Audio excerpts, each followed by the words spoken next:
Without delay, I'm going to announce our very own Margaret Willcox, the original Tinkerbell. Let me tell you, she is such a delight to talk with.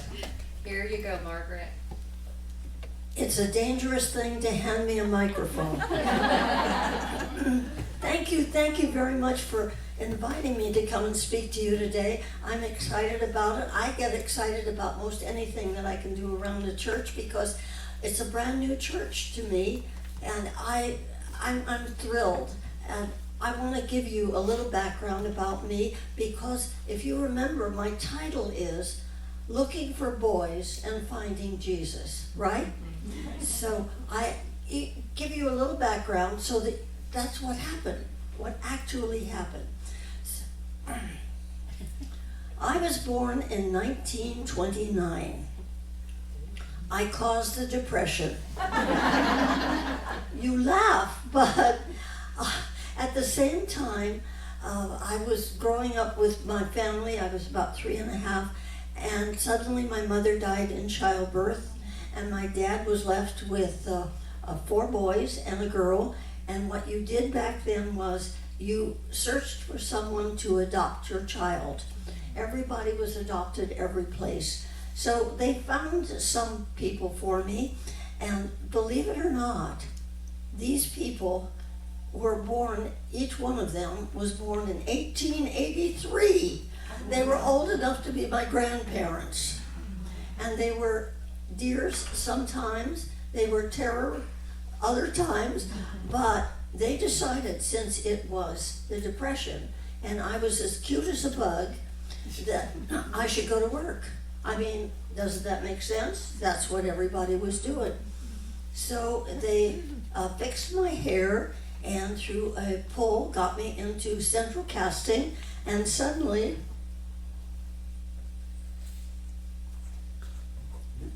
there I was. And that's in my book, those pictures. So I'm working away, and I went, the first movie that I ever did, and maybe you've seen it. It is A Midsummer Night's Dream with Olivia de Havilland and the other fellow. Anyway, I played, are you ready? I played a fairy. Yes, I did. Well, I will tell you quickly, as a little child of 4 years of age, I go to this big studio called Warner Brothers. I did not know what a studio was. I had no idea what a call was, but there I was with my mother. And somebody had just changed my name from my original name, which no one would tell me. Excuse me. No one told anybody when you were adopted anything about your adoption. Yeah, so I was suddenly, my last name was Lynch. Okay, Peggy Lynch, all right. And we go up and we go to this huge building, and lots of kids with me, and the man stands there and says, I'm not joking, he stands there and says, now we all must be quiet when we go into here, into the sound stage, because they may be shooting.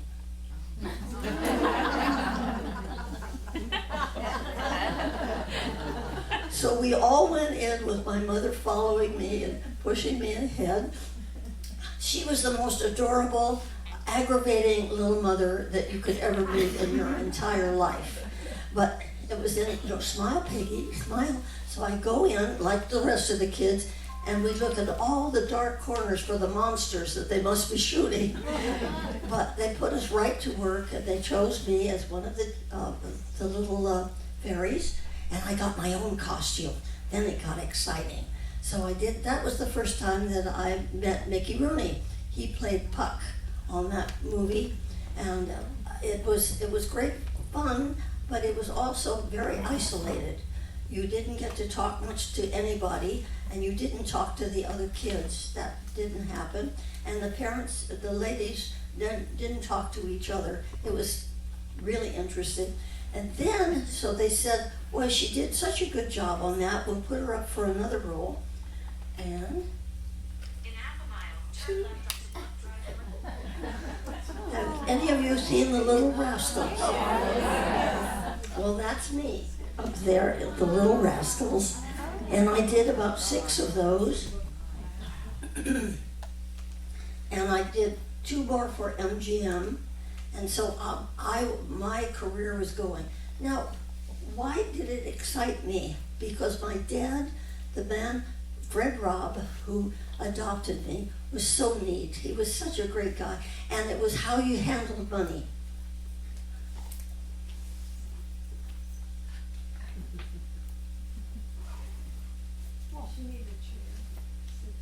Thank you.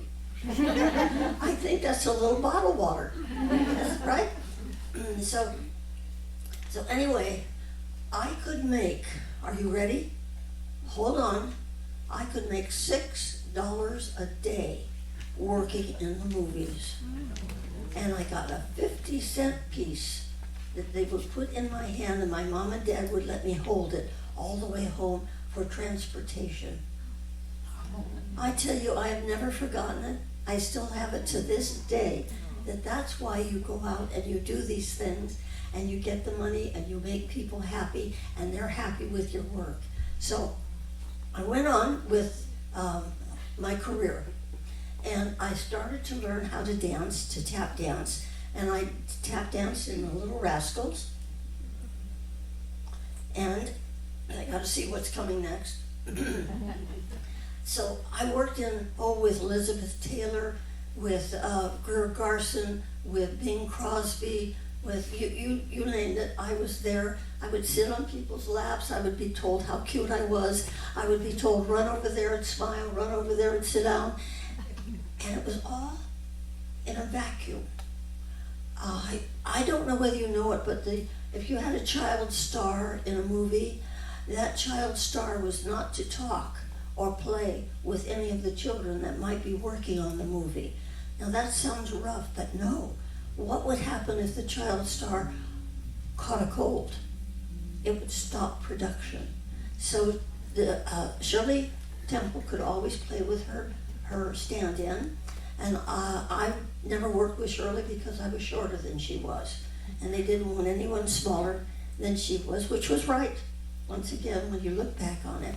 So all of that was going on in my life, and those stories are in my book, and one of them is 1 page long, great fun. Met Mickey Rooney again on another National Velvet, working with Elizabeth Taylor. I doubled her in that movie. But there was something happening that was so exciting to me, and it was called TV. I did not like making movies. It is so slow. It is so dark. It is so long. And then you have to do it all over again because they didn't like what happened. And then they would argue about, no, on television, you went in and you did it. And I got my own show. I was a host of Teleteen Reporter on Channel 13 in Los Angeles. And that meant we found talented children in high school or junior high who would come on the show and show their talent. Does that sound like a show that they're doing right now? America's Got Talent. Well, I had a lovely time and met so many people, but I still didn't know any boys because, and this was God's will, it really was. My mother kept me away from anything that was happening in the movies. And I have to tell you, the things that were happening in the movies were not nice, were not good. The people there could degrade you in a moment. And so she was there, and that was it. And so I'm working along, and I'm fine, and I get but my last movie that I did, I get to work with Eddie Cantor. Now, none of you remember Eddie Cantor. But he was the great vaudevillian. He had the #1 TV show, the #1 radio show. A very, very funny man who learned to roll his eyes. Can you do that? He taught me how. And it was on that show that he said, Peggy, because I was Peggy Lynch up until then, you don't want to be called Peggy anymore. This is how it actually happened. You don't want to be called Peggy, no, Mr. Cantor. And he said, we have to find another name for him. Yes, Mr. Cantor. He said, do you like your first name? I said, Margaret. He said, yes. I said, yes, Mr. Cantor. I didn't know. And so he said, well, we have to get you a last name. We will get you, Norman Kerry is my favorite actor. Do you like him? Yes, Mr. Cantor. Who was Norman Kerry? I had no idea in the whole wide world. And he said, we're going to call you Margaret Kerry from now on, Kerry. And that was all right with me because it sounded Irish. And I always had a hunch that my real family, they were Irish. I just always had that hunch. So from then on, I was Margaret Kerry. Who knew this is the craziest business that you could ever be in? Let's see if I have these done correctly. Nope, I don't. Story of my life. Hold on. So in that movie, it's called If You Knew Susie. It wasn't a great movie. It wasn't a bad movie. It was a movie. But I got to show off.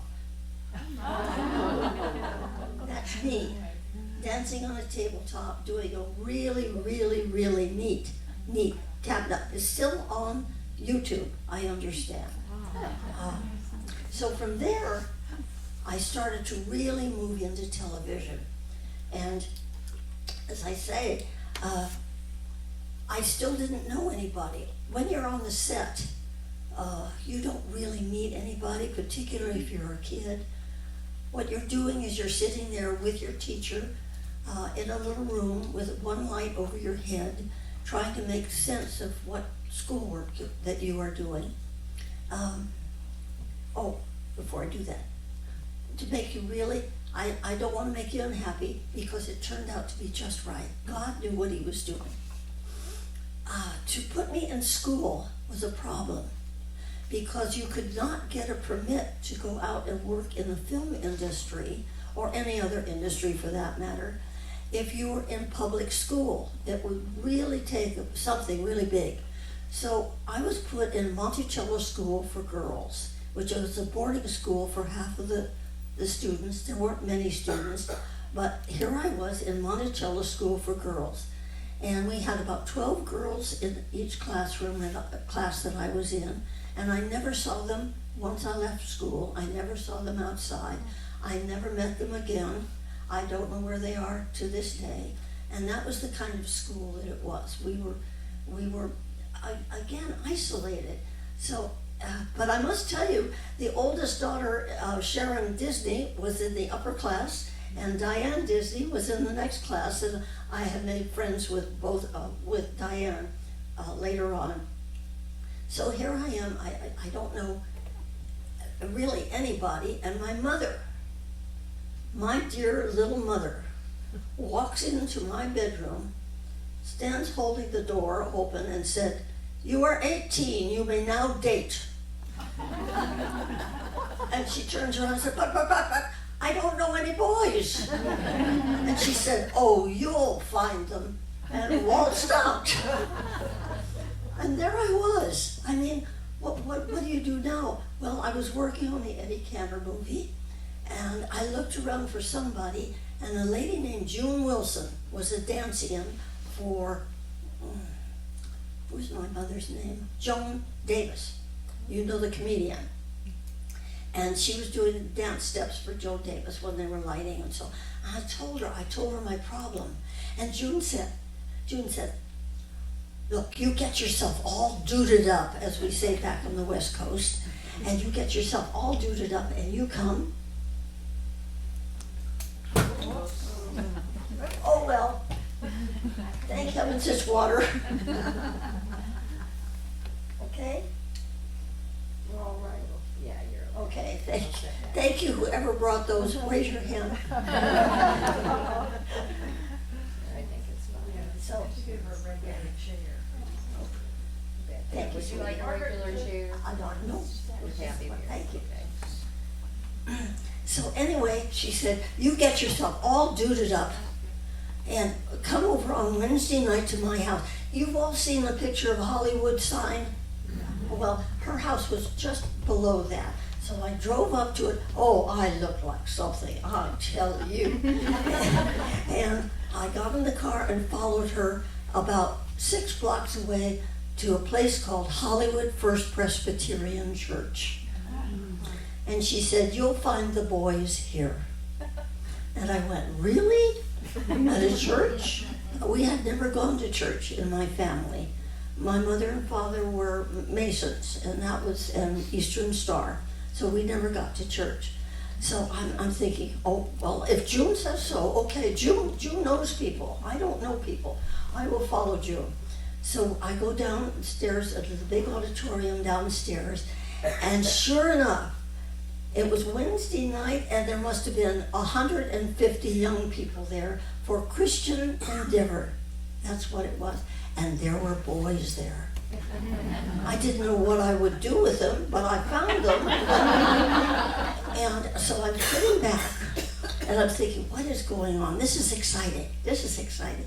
And this little lady walks out on the riser in front of us, and she had a hat on that seemed to have vegetables growing down, hanging down from her, and she had thick glasses, and she turned around and she said to a couple up there, "Stop that smooching up there." That's the first time I remember her saying anything. And then she said, "I want to tell you what happened today." She said, "I was with my daughter Margaret, my sister Margaret, and we were getting ready to do whatever it was, and my car wouldn't start. And Margaret called the mechanic. And as I'm upstairs getting dressed, I looked out the window. And God said to me, 'Henrietta, you talk to that man about me.' And I said, 'God, I just don't have time. We'll have to do it. Henrietta, you talk to that man about me.' And I finished my dressing, and he said, 'Henrietta, you talk to that man about me.' And I argued, and finally I said, 'Oh, all right. And she said, here's the short of the story. Young man, stand up. And he was there. He became one of Henrietta Mears's boys. They started Campus Crusade for Christ. They worked with Billy Graham to get his campaigns on the road, starting particularly in Hollywood. She started Gospel Light Press. She changed the whole direction of Sunday schools. They still follow Henrietta Mears. Well, I will tell you, I sat there with my jaw hanging open. I had never heard of anybody who could argue with God. That just never entered my mind. I had never heard about Jonah. I love him now. I really appreciate him. But I never heard of the book of this or that or the other. I said, I've got to know. I've got to know. And so in a way, I discipled under Henrietta Mears. And a year later, in 1949, God put up with me since 1949 when I accepted Jesus Christ. So searching for boys, you see, brought me to Christ. I wasn't kidding. God does these things. It's really weird if you look back at the odd things that happen. And that's how I got to that church. I never would have gotten to that church otherwise. Anyway, so I started to date, not many, just a couple here and there, and a very nice young man named Robert Bokey he was just finishing USC, and he was so nice, and we had about 15 dates, and off he went. And then I dated the man who was the associate director on, brings us to the next one, I'm working at ABC. I got the job as the daughter of Charlie Ruggles on the Charlie Ruggles Family Show of ABC. ABC was the new network. There was NBC, CBS, and ABC, and we called it the Almost Broadcasting Company because it was really having a tough time. But anyway, I will show you a picture in just a minute. And I married the associate director on it, and this was amazing to me, and I loved it. We did 172 episodes back to back. We did not stop for the summertime. They were back to back. We did the first one in the late afternoon for the East Coast, and then that we had dinner and came back and did the second time for the West Coast. There was no such thing as being able to record it on tape or anything like that. They had to put a camera on the TV set and film it that way to get some kind of an episode. Unfortunately, there was a fire at UCLA, and most of the episodes burned up. But I got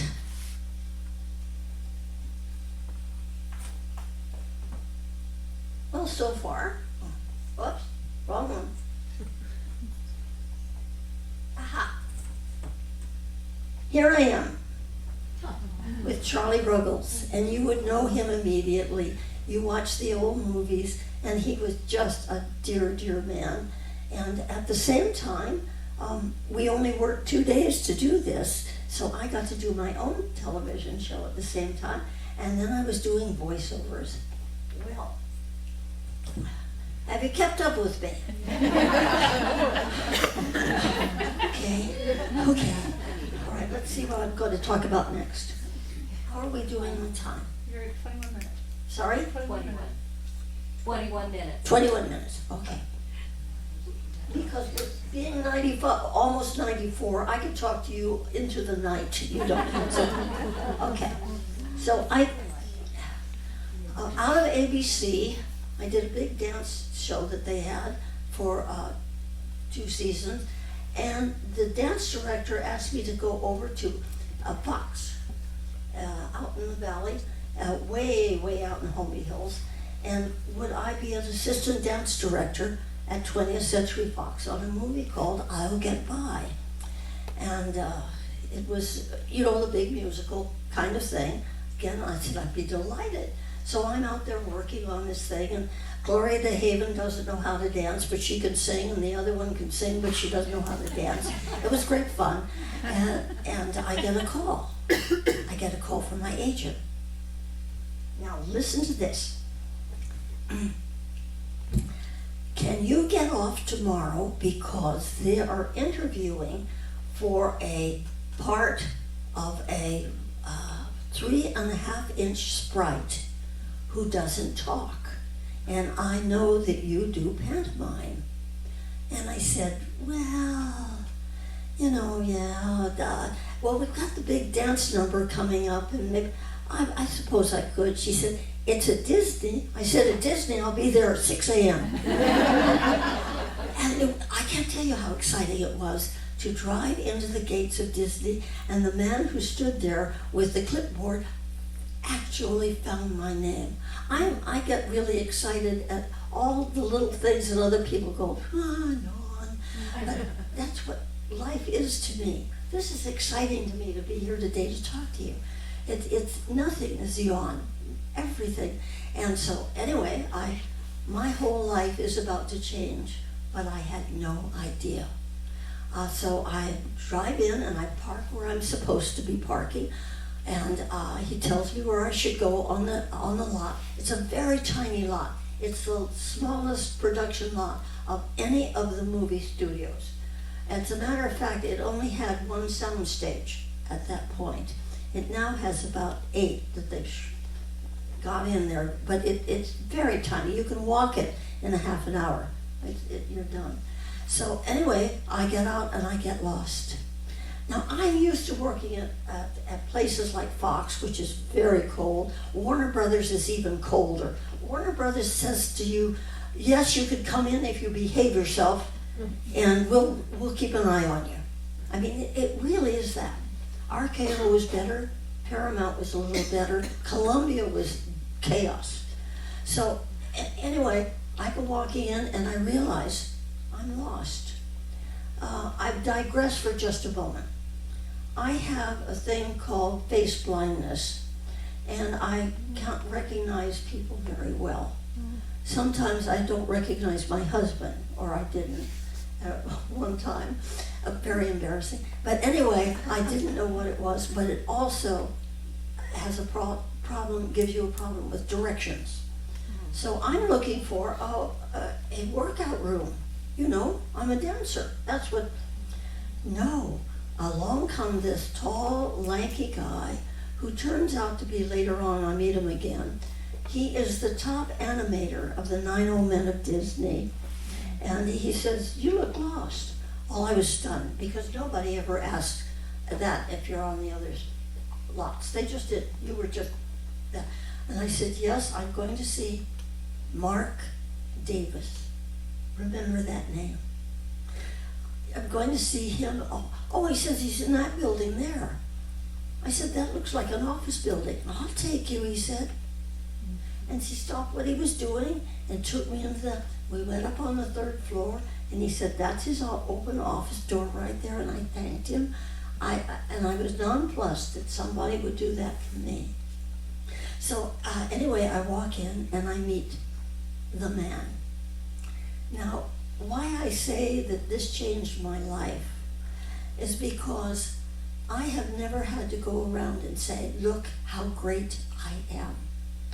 If you're an actress and you do a part here and a part there and so on, it's "Look how good I am." All I can say is, "Look how wonderful Tinkerbell is," and I'm following along. It's true. It's real, and God knew that I couldn't have done that. I could not. I would have been a terrible person. I'm sure I would have. Whew. I got it made. Anyway, I walk in to see Mark Davis, and I know this is small, but it's the one that I have.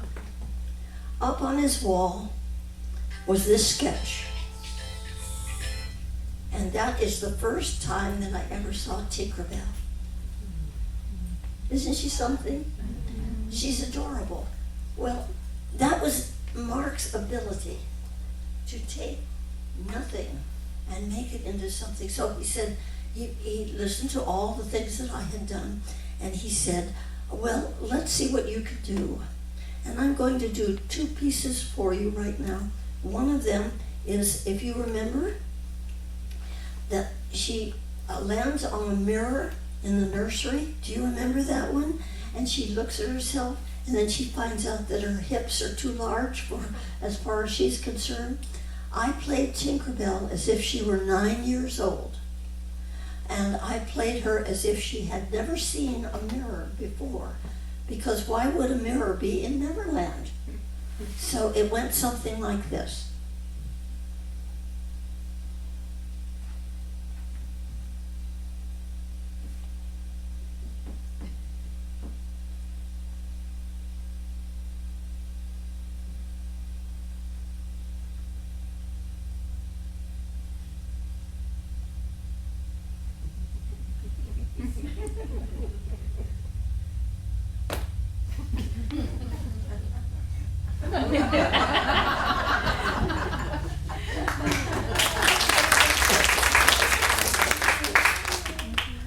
Thank you very much.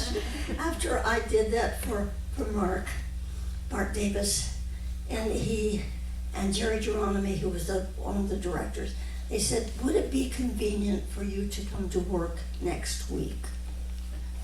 I have to tell you, nobody had ever asked me in my life before if it would be convenient to come to work.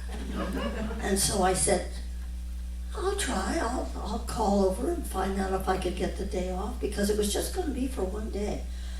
Mark Davis would design what they wanted Tinkerbell to do, and then I would come,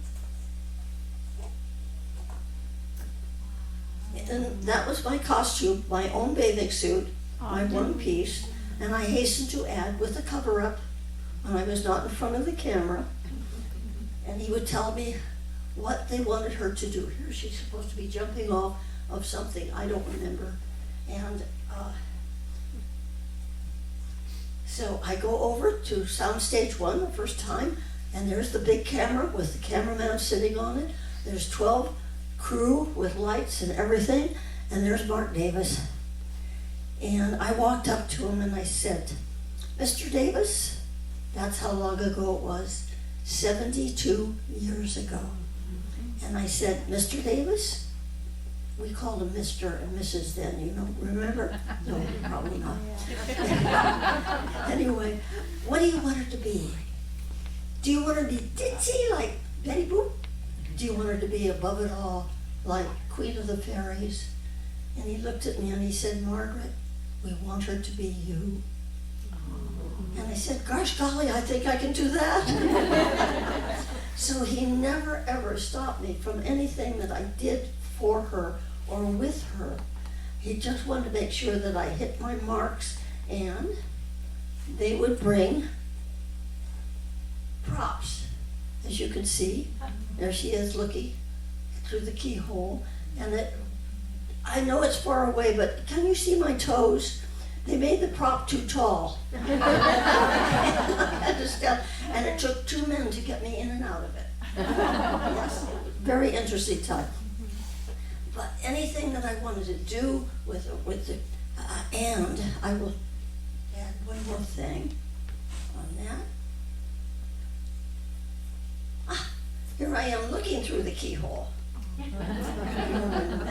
And do you remember why she was in the keyhole? I bet not. She was looking for Peter Pan's shadow, and she found it in the drawer. And that was the whole scene. That whole scene took us 3 weeks of me coming back 2 days for the next 3 weeks to get all of that done. Then they take that film that they filmed. You take one, and then you take one for protection, and then they take that film, they process it, they pick out the pictures that they want.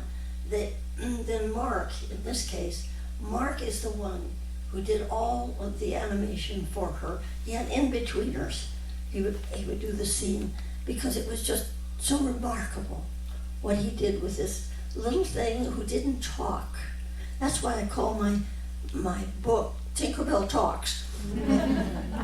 But let's see what else I've got. Aha, okay. And then about 4 or 5 times, the door would open on the sound stage. And in would walk Buddy Ebsen. Maybe some of you remember the long-legged dancer who played a detective in a TV show later on. Anyway, he's walking in, he's got a group of men, and Walt Disney's walking in with them. And they were busy because I had no dialogue, anything, so they could leave the door open where the trucks come in and out and bring air in and so on. So we would do ours. They were working against a wall. And there's a picture of it in the book, 2 pictures of it as a matter of fact. And what they were doing was that they were figuring out how tall the animated character should be with the human character for animatronics. It was the beginning of animatronics. I was there. If that wasn't exciting, I'll tell you. So after they left, 4 or 5 times, Walt Disney would come over to see Mark Davis and Jerry Geronimi, the director, and the cameraman, and I was invited into the conversation. And of course I had a cover up on. I would walk around in a one-piece bathing suit with her. And so I was called, Margaret, come over, and I'd go.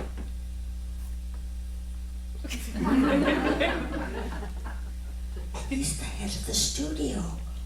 I was taught from the time I was this high, you never see the head of a studio. And if you did, you curtsied. You know? As a matter of fact, it was also said the head of a studio was G-A-W-D, God. And I'm dumbstruck. Me, talk to me. But the 4th and 5th time, somebody had told him I had gone to school with his daughters. And he was so kind, he said, I understand you went to school with Sharon and Diane. And I told him, I said, yes, Monticello School for Girls. And he says, oh, I remember that place. I said, what? And can I digress from the story for a minute? I gotta tell you, I think you'll get a laugh out of this. Lady Burmester McBride ran Monticello School for Girls. Nobody really believed her. She was a New England red-headed woman who was dynamite. I would die for her. She was so wonderful. But she would do strange things. And he said, I remember when we called her on the phone. I said, you don't. He says, I do. Because here's what she would do. She would answer the phone. Monticello School for Girls, Lady Mr. McBride speaking. Commence the conversation, please. And of course, the people would hang up on her. She never did figure that. She died at 104, helping her sister run a lumber company. I mean, she was. Anyway, that was so sweet of him to even remember that. And he was just a dear. And I want to let you know, I know the family, I know him all through the years of the people who work with him, and he was all family. Everything was family. It was not dynasty at all. That's all he wanted was his family. So here I am, and I also did, I didn't bring it, but I did the Red-Headed Mermaid. Do you remember her? We just wanted to drown her. That was me. And so I went into voiceover acting, but in doing that, I got to work, and I'll make this very brief, I got to work with people like the Three Stooges. I did 139 episodes with them. And what's this last one? Oh, I'll get to that in a minute. Okay. So to bring it all together, how are we doing on time? You're at 36 minutes. 36, okay. Oh, I'm ahead of time. Look at that. You're in for it. But let's see, which one was I going to tell you? Okay, I'm 94 years old. Well, it was wonderful, whatever it was. I'm sorry you missed it. So anyway, oh, I know, to make it. So I told you that I didn't know where I came from. I didn't know my family. I didn't. So here's again, God steps in. This is back a little bit earlier, about, I guess, 20 years earlier, something like that. I produced a 15-minute show, animated show for the state of California called A Quake, Don't Let It Shake You. And it was prevention, what you could watch about in your house and so on and so forth. And as you know, the stations who bring people in on Sunday morning, the local people, to show, keep the station going actually, and something interesting. They asked me to come in and talk about that. And they said, how did you know how to do this? Did you have a script? I said, I wrote the script. And they said, well, how did you do? I said, well, I've been through 2 earthquakes. I mean, what more do you want? So they showed it, and everything was fine, and I stepped out into the hallway when I was finished, and this woman comes running out down the hallway towards my friend, whom I'm saying goodbye to, and me, and she throws her arms around my friend. She said, I have found her. I have found my birth mother. I have found her. And off she went. And I said, Jennifer, what was that? And she said, well, there was a lady here 2 weeks ago is helping people find their birth mothers. I said, I was adopted. She said, let me give you her name. You know what's coming, right? And along with that, I actually found my whole family. Yes. And you know what? We come from County Kerry, Ireland. Is that not amazing? I'm sort of in my talking about doing voiceovers now. I want to tell you the joke that I told when I was entertained, and I started when I was about 19 years old on the stage. And this is a joke, you may laugh at it, but I love it. And I'm bragging because I'm going to do an Irish accent. I speak 21 different dialects and I have about 48 different voices that I've used through the years. But this is one of my favorites, you know. So this is an Irish poem. And they're having a grand time over there, and they're talking about diversity. And one is saying, well, I don't want to be an Italian No. And the other one says, oh, you'd love to be an Italian. All the girls would be after you. I don't think so. Oh, I know. Let's go ask Patty. He can tell you. So they walk over to where Patty is, knocking him back pretty good, and sitting there, and they said, Patty. He said, what is it? He says, Patty, what would you be if you weren't Irish? Patty says, I'd be ashamed. And I told that joke, and then when I was 54 years old, I could say, I'd be ashamed if I couldn't say I was Irish, because I can now. And see how it all came together? All those things that you say, I wonder why that happened. I wonder why that happened. And you look back at my age and you say, now I know. I know why. I know. It's so exciting, I can't tell you. Okay, now, is everybody ready for the best story of the whole thing? Okay. Everybody stand up, shake out a little bit, and sit down.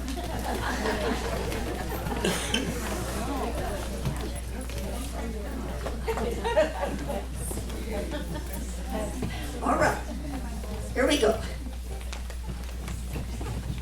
On my 90th birthday, which is May 11th, I'm coming up to my 94th birthday, which, by the way, is 90 years in show business, and I love everything about it. I just do. But this was my 90th birthday, and I was in Glendale, California, doing shows. When I go to shows, I go to celebrity shows, and I talk to people about Tinkerbell and Disney, and I sign autographs, and I sign my books, and so on, and have a wonderful time. And I hope, and I think most of the people who chat with me feel the same way. So I was doing all of that, but still, I knew I was going to move out of California after 90 years. And I would say, I don't know where, I have no idea, I just know it. And I was going on about my business. Well, about 3 weeks later, I get an email from my website that said, how would you like to get back in touch with Robert E. Boakey, whom you dated 70 years ago? And you know what? Not only did I remember him that well, but I remembered his face. I think that is so odd. I kept one piece of jewelry all my life, and it was a wristband that his fraternity at USC was giving all the girls who went with him to their graduation dinner. And so I had that, and I had my mother's wedding ring. Those were the two things that I had saved. And I wrote back and I said I'd be delighted, but how in the world? Well, it turns out that Robert E. Boakey is a hero of World War II. He was in the infantry, and he was in all over Europe, almost into Russia. And then after that war was over, they took him over to the Philippines, and so he was ready with that war, but which never happened because of the atomic bomb. So, on the 75th anniversary, I mean, you won't believe this, on the 75th anniversary of D-Day, that was Omaha Beach and all those places, they were having a huge celebration, and the president of France, the president of everybody was there. It was something. I have pictures of it. They invited him to come and his friends, and he flew into Amsterdam. Keep that in mind. He flew into Amsterdam to pick up his ship that he was going from city to city with. And he said, let's get an Uber and drive down the street in Amsterdam and see what it's like. So they drove down, and he said, stop. And the man stopped, and across, just about like the end of that wall there, is a white store, quite a large one, about the size of that, with the big sign in black, Tinkerbell's Toys. What was Tinkerbell doing in Amsterdam? I have no idea. But anyway, he turned to his friends and he said, did I ever tell you I dated Tinkerbell? And they said, no, tell us. And the lady there was the group said, let me send an email to her website. I found it. on she had a wristwatch on or something like that. And that was the email that I got. And the next 2 days later, and of course I sent back, I would be delighted. I remember him so well. 70 years ago, is it? I sent it back, and so 2 days later, I get a phone call, ladies, from France. If you don't think I wasn't impressed, I was. And he has the most wonderful voice. So we started talking with each other and the different things, and I found out, A, he had never seen the movie Peter Pan, B, he had never seen the Andy Griffith Show, C, he had never seen the other shows that I was in. He knew nothing about show business. He had, after about 12 dates, he had to get a job, so he went to work for Exxon, and he climbed the ladder of Exxon, and he was an executive when he retired there. And he was a widower of 8 years, and I was a widow of 20 years. And so we talked to each other. He was on the East Coast, I was on the West Coast. So I said, I have about 12 shows lined up that I've said that I will come. Is there any way for you to get to Mount Airy, North Carolina? Do any of you know about Mayberry Days? We go there I've been there about 10 years. I show up, it's third, oh, you've got to go. It's just wonderful. Tribute artists, everything. So I said, is there any way that you could drive up from South Carolina to North Carolina or get a train or a bus? I don't know. And he said, well, I have to have my 94th birthday party first. And I said, good for you. So 3 weeks later, he drove 10 hours up to, 8 hours, up to Mount Airy. And he walked in where we were supposed to meet each other at there was a golf tournament that starts Mayberry Days, and there was a big dinner for everybody and he walked in, and I swear to you, it was love at second sighting. It really was.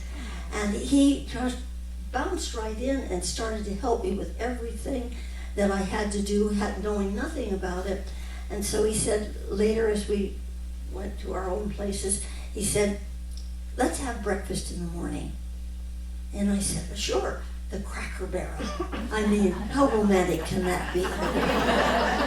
So there we are at breakfast. His opening line to me, this gets better.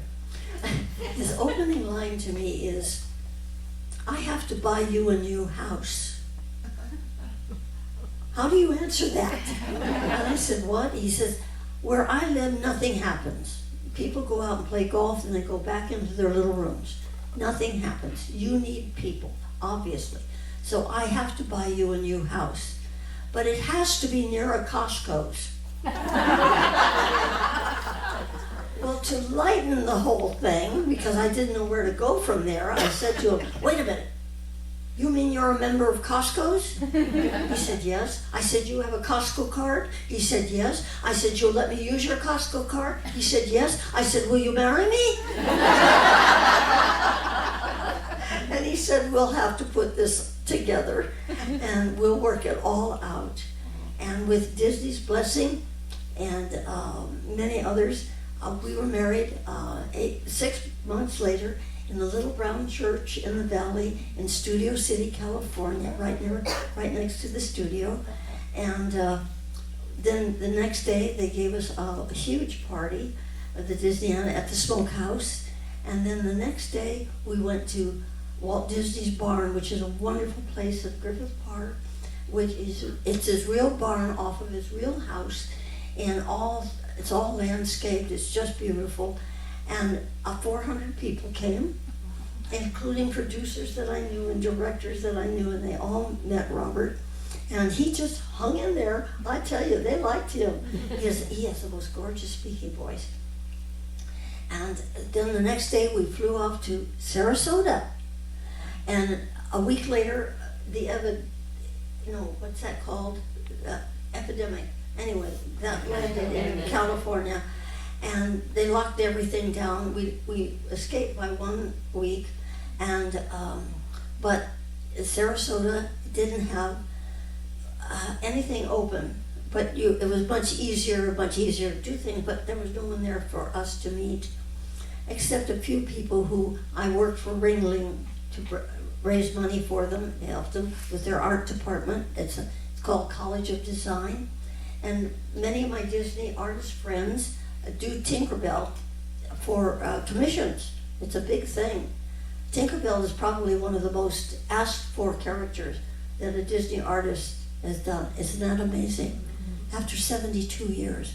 So anyway, so I'm over in Kissimmee, I think it's called, right next to Orlando, and I call up Robert and said, you know, I'm coming home, and he says, well, I have a little something to tell you. And what? He says, you know, we were talking about moving to North Carolina where my friends are, and I play golf. I said, yes. He said, well, I think I sold our house and we bought a house in North Carolina, so come on home. We have to be there January 18th. Don't worry about it at all. Well, as an executive at Exxon, they moved him to 20 different stations, and they got him a house at each one of them. So he thought nothing of moving in that short period of time. And that's how we ended up here in the lovely house that we have with his friends. And then I ended up in this lovely church with my friends. But can you believe it? If that isn't a God thing or a Disney thing, I would argue with anybody. What if he drove down another street? As simple as that. And we are so happy. It's been 3 years and 3 months, and we like each other still very much. And he's off playing golf, and then he's letting me take off on a plane day after tomorrow.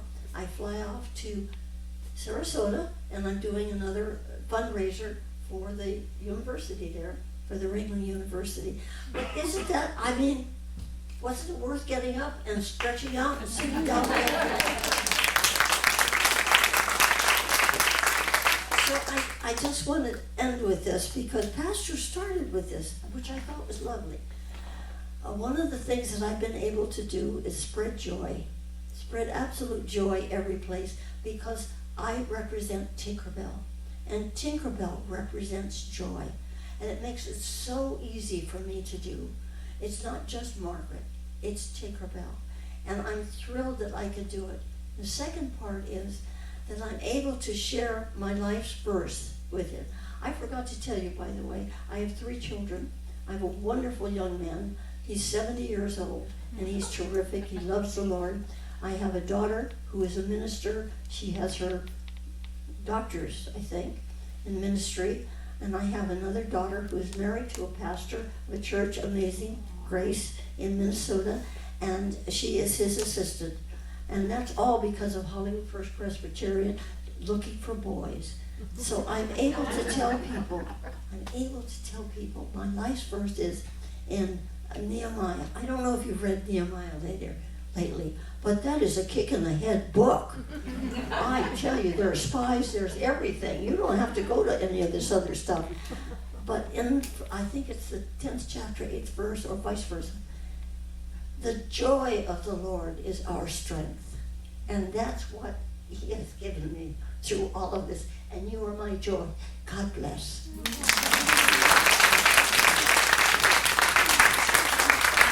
Thank you, Margaret. On behalf of the Bridge Women's Group, a little token of our appreciation. I got a present beside. Yes, you did. So anyway, you have been such a blessing, and thank you for sharing your story with us. Well, it has been my pleasure. Lord, you keep doing this for me. I'll stay with you. And I did want to say about the book that my book looks formidable, but it's not. It's a Reader's Digest book. It has 160 pictures in it. It has 80 stories in it. The longest one is 8 pages. The shortest one is 1 page. So you pick it up and read it any place that you want and just enjoy. Well, I'm looking forward to reading your book. Let us close in prayer quickly here.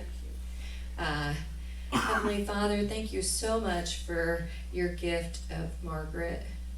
I know she has touched so many lives, and she touched my life. and the life of the ladies who came to hear her today. Also, Father, we pray that you are with us during this journey to the cross on Holy Week, and that we feel your perfect love and grace. Yes. In your name we pray. Amen. Amen. Okay, break it up. Well, that was great.